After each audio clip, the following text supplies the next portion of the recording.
Welcome to r/MaliciousCompliance, where we share stories of people conforming to the letter, but not the spirit of request. Thank you, friends, for subscribing to the channel, and for so many likes. The first story. I just stuck it through until I walked out per the owner's instructions. The second story. Boss did not want to pay me superannuation payments, so I contacted the tax office. The third story. I made the situation with the machine worse, but my manager got fired by his boss. The first story is, shut up or leave? Okay. Several years ago, I worked for 6 months at a daycare. I was 18 and was rotated between classrooms to cover for the other sick teachers and to relieve them so they could go home, instead of working 13+ hours. Backstory of how they treated me. Despite receiving government funding, this daycare was super Christian. The owner was always there, and I was the only non-Christian. Growing up not Christian in the Bible Belt, I knew better than to let them know that, though. I never made the kids say grace before lunch, but never commented anything negative towards Christianity or God. They once asked me what church I go to, and I gave them the name of one I always saw on my way to work. They once asked me if I pray every day, and I told them I did, but in a different way that they do. That I don't pray about my day-to-day troubles, as I know God has a plan for me, and instead prayed for the world's well-being.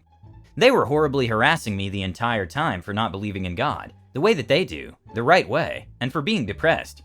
The owner saw me disassociating once, which from the outside perspective looks like I'm spaced out, but I'm actually fully aware of what's going on around me, and spoke to me about not paying attention to the children. I had to explain to her what depression even was, and she accused me of being possessed by the devil. The director and 2-year-old teacher, who I had barely spoken to before, came up to me one day to tell me that she used to have depression, and I just needed to drink more water and do yoga. Furthermore, every time I passed through the kitchen, whoever saw me in the kitchen would remind me to drink water, and if I said I just had some, I'd be met with have another one.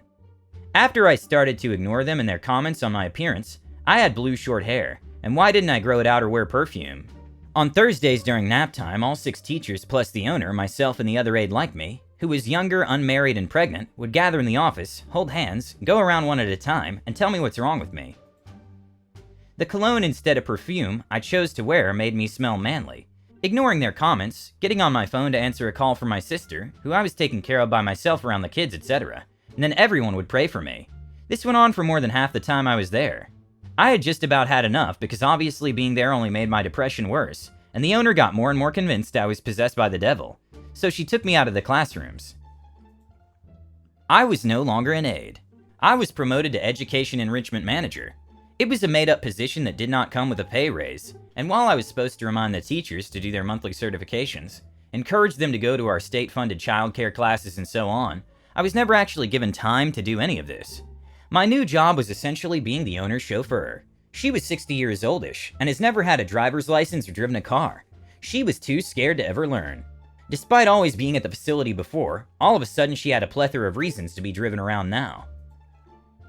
I get one-on-one time with her as we drive in the southern humid summer with no AC in the daycare van, to do grocery shopping for the daycare, visit her husband while he's at work, take her to a realtor for her own personal looking, etc. Except for grocery shopping, she would always ask me to stay in the van, and leave me for about 2 hours, give or take. She once took an hour-and-a-half grocery shopping for the daycare, and forgot her wallet, so she called one of the teachers to come pick her up, leaving me there for 3 hours, and took the van keys with her so I couldn't leave. She had her transaction suspended while I sat at the front the whole time waiting on her. At least I had AC that time. I was also getting paid the entire time, and it was easy to just drown out her talking at me and dig around on my phone when I wasn't driving. The fallout/malicious compliance. The director/2-year-old teacher ended up leaving because her husband was being relocated, so they put me in the 1-year-old class, and put the 1-year-old teacher with the 2-year-olds on the other half of the split room. We can see into each other's rooms because there's just a baby gate between us, where the room was split by a big bookcase. She's always on her phone when I'm looking at her, and usually holding a child while the rest play, but pretty much not paying attention. After about 2 weeks, during which time Thursdays resumed, I once again receive an important call from my 14-year-old sister who's home alone, calling me because her dog of 5 years got out and she's freaking out. The director called the company phone, which another teacher brings to me for her to ask me why I was on the phone. Wherever she was watching the cameras. I tried to explain about my sister, but I guess she was having a bad day because she told me that if I wanted to backtalk, I could get out. I still attempted to explain, but now I was arguing, and I was still in front of the children, and that's unacceptable behavior, and needed to be quiet and stay off my phone or get out. So I hung up on her and walked out, just left the children unsupervised. I walk quickly through the kitchen, which also had a baby gate, and it swung closed behind me, and I leave and go home. I get a call the next evening when I didn't show up there. I didn't intend on going back whatsoever. She called chastising me for leaving and asking me when I'm coming back. I tried to explain to her that she told me to leave. She didn't mean right then apparently, and when was I coming back? I asked her if she wanted me there. She asked me what I meant. I told her straight up, tell me you want me there and I'll come back tomorrow as scheduled. She asked me why am I playing these games? Do I think she's stupid, etc. She never answered me, and so I asked her again. She goes on to yell and explain that she's educated and just got her GED 5 years ago. I'm playing games with her and treating her like she's stupid. I told her congratulations for getting your GED, but I just graduated a few months ago at 18, despite living on my own and taking care of my sister. If you don't want me there, Mrs. M, I will not be there. If you want me there, I'll be there tomorrow, I tell her. I stood fast in my position, though the longer it went on, the more obvious she wasn't playing stupid. She either just was, or just didn't want me to be there and didn't want to say so. I ended up hanging up on her. The aftermath. She called me the next day, saying that if I wasn't coming back in, to just come in to sign my resignation. I had a friend who I often vented to about the way they treated me, and offered to go with me, and I dearly needed the emotional support, and knowing abusers, they would save face in front of a witness. I go sign the resignation, which I wasn't even sure was actually needed, because I had never needed to before, and I've quit a handful of jobs up to here. But whatever, I'd never worked at a daycare before either. Then they show me a write-up for the baby gate hitting the pregnant girl behind me on the way out. My friend suggested that I don't sign the write-up, and I agree.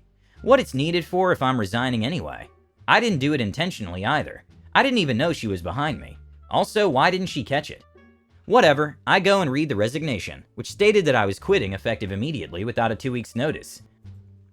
I sign it, then the write-up. I said I wasn't going to sign it, and they said if I didn't, the pregnant girl was going to press charges. I thought that was stupid as F, and stared at her mouth agape, and she looked at me so effing smug.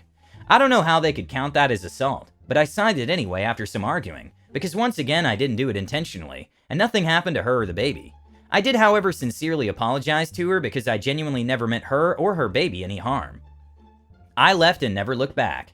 Nothing ended up happening with police or any legal ramifications of any kind, and I'm still pretty sure it was just a bluff anyway. Anyways, that's well behind me, and the next week I got hired at another daycare, as an actual teacher closer to home. It was awesome for a year, and then they started cutting my hours when the owner's daughter got pregnant, and needed a job, and they had to share a classroom. When they had me coming in 2 hours a day 5 days a week, I just quit showing up, and they never called me. I never signed a resignation. Both places were minimum wage, by the way. The second story is, old boss steals owed money through mandatory retirement payments and tells me if I don't like it, to take it up with the authorities. So, I did.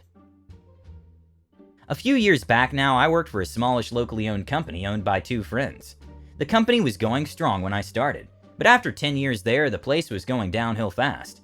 One day we discovered the bosses had not been making superannuation payments to us.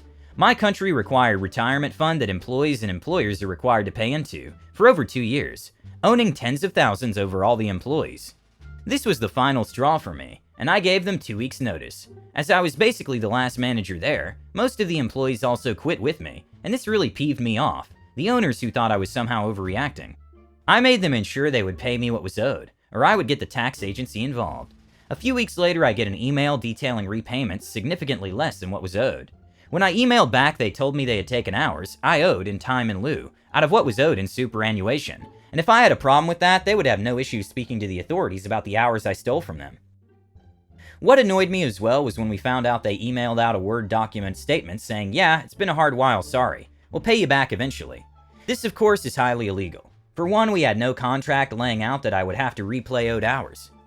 Secondly, they most definitely cannot take that money for my superannuation repayments. I decided not to reply, save the email, and move straight on to the tax agency. They look after superannuation affairs.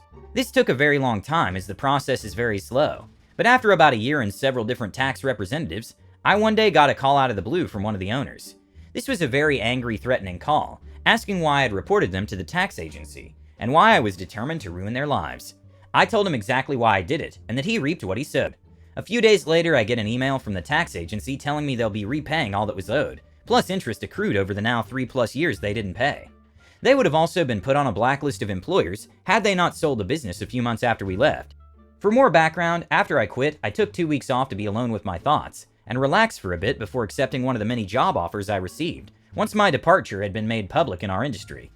I walked away with a higher pay, a more secure job, and the position every company in the industry was fighting for at the time, as the company I chose won the contract, and they gave the position to me.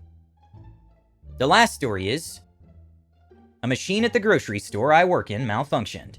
My manager decided it was my problem. The machine that takes in the bottles that have a deposit fee on them was broken. The machine couldn't scan the bottles, so the customers wouldn't get their money back. A customer told me about it, so I told my manager. He told me that I should take care of it because he was on break, and the customers came to me. I told the customer that I couldn't help her, and that she needed to come back some other time when it was fixed. My manager said that handling things in that way was also not acceptable. I started to get a little bit infuriated, so I decided to go back to the work I was supposed to do. Customers kept on coming to me with the same problem, so I went back to the manager who literally told me, "You're at work, customers complain to you, it's your problem." I told my coworkers about it. They told me that it has happened before, and that a mechanic was required to fix the problem. My manager got angry at me because I told him this. He told me that I needed to find a solution to the problem or I would get fired. I started thinking what I could do to fix it, but I couldn't figure it out, since I work at a grocery store as a 17-year-old who's never had to fix something like this. Then my stubborn side took over, so I decided to fix the problem my way. I took a broom and punched a hole in the seal that keeps the bottles from falling down. Then I put a big plastic bag on the other side of the machine for the bottles to fall into. My manager lost it and told me I need to fix it in a better way right now. So I put the plastic bag in his hands and told the 12 customers that were waiting for the machine to work to give their bottles to my manager, and he would take care of it. The manager then sent me home, as he was raging and yelling at everyone. The next day I had to work again, and the mechanic was there to fix it. He told me that I made the situation with the machine worse, but that he had to laugh when he heard the story about my manager. I then heard that my manager got fired by his boss for losing his cool, and that I handled the situation very well. To this day, I still wonder what story was told to the boss, but I still have my job, and the manager is long gone. Subscribe, hit the like button, and have a good day.